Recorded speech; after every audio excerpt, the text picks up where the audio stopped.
Thank you. কিছুদিন আগে HSC পরীক্ষার রেজাল্ট দিয়েছে। রেজাল্টের আগে সবাই একটু উৎকণ্ঠায় থাকে, ভয়ে থাকে। এক ছেলে এরকম ভয়ে আছে, সে তার বন্ধুকে বলছে যে বন্ধু আমি রেজাল্ট আনতে যাইতে পারবো না, আমি খুব ভয়ে আছি। আমার ভয় এটা না আমি পাস করবো নাকি ফেল করব, আমার ভয় এটা যে আমি কয় সাবজেক্টে ফেল করবো। তুই আমার রেজাল্টটা আনতে দে, আইনা আমারে তুই ফোন করে জানাবি, ডাইরেক্ট বলবি না আমি কয় সাবজেক্টে ফেল করছি, একটু ঘুরায় বলবি।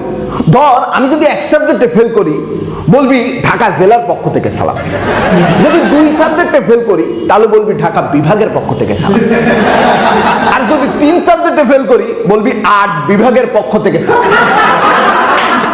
ক্রমান্বয়ে এক্সটেন্ড করবি। আমার কাছে মনে হয় আমি 3 সাবজেক্টে বেশি ফেল করবো না। বন্ধু গেছে, রেজাল্ট নিছে, নিয়ে এর ফোন দিচ্ছে, কালে বন্ধু হ্যাঁ রেজাল্ট বল, কালে বিশ্ববাসীর পক্ষ থেকে তোকে সালাম। আসলে আমরা আমাদের বাস্তব জীবনে অনেক ভয়, উৎকণ্ঠা, উদ্বেগের মধ্যে থাকি। তো ভয়টা কি আসলে আমি একটু উদাহরণ দিয়ে আপনাদের বুঝাই। ভয় কি? আপনার গার্লফ্রেন্ড প্রেগনেন্ট। খুশি কি? আপনার স্ত্রী প্রেগনেন্ট। টেনশন কি? আপনার স্ত্রীও প্রেগনেন্ট, আপনার গার্লফ্রেন্ডও প্রেগনেন্ট। আর হতাশা কি? স্ত্রীও প্রেগনেন্ট, গার্লফ্রেন্ডও প্রেগনেন্ট, কিন্তু দুইটাতে আপনার কোনো হাত নেই। নিজের অনেক সংবাদ দেওয়ার সময় ভয় ভয় থাকে, এই সংবাদটা দিব কিনা।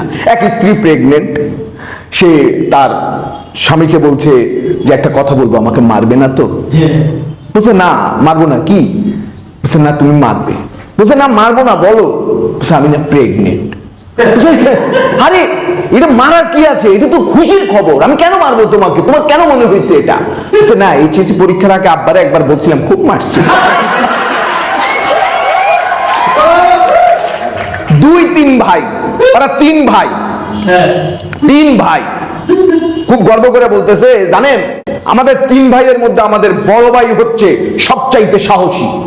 বলছে তাই নাকি? বলছে হ্যাঁ। কৌনের সাহসের কোনো প্রমাণ আছে? বলে অবশ্যই আছে। আমার বড় ভাই একবার একটা বাঘের সাথে একা যুদ্ধ করছে। বলে তারপর? তারপর থেকে আমরা 2 ভাই। মানে অনেকে আবার টেস্ট করানোর সময় ভয় পায়, ডাক্তারের টেস্ট করার সময় সিরিজ ফুটাবে, সুই ফুটাবে, এটি নিয়ে ভয় পায়। আমার এক খালা, উনি গেছে ডাক্তারের উপর খুব খ্যাপা। আমি আপনি খ্যাপছেন কে এত? বলতে আরে আমার মুখ থেকে রক্ত বের হয়, থুতু এবং কাশির সাথে রক্ত বের হয়। আমি টেস্ট করাইতে গেছি, ও কয় দিব্যা দেখা। আমি গেলাম কিরে ভাই, থুতু এবং কাশির সাথে রক্ত বের হয়, আপনার জিহ্বা দেখার দরকার কি? থুতু দেখলেই তো হয়, কাশি দেখলেই তো হয়। তারপর বলছে এই সিন দেখা আমার যে ইউরিন হলুদ হয় আমি এটা বলি নাই।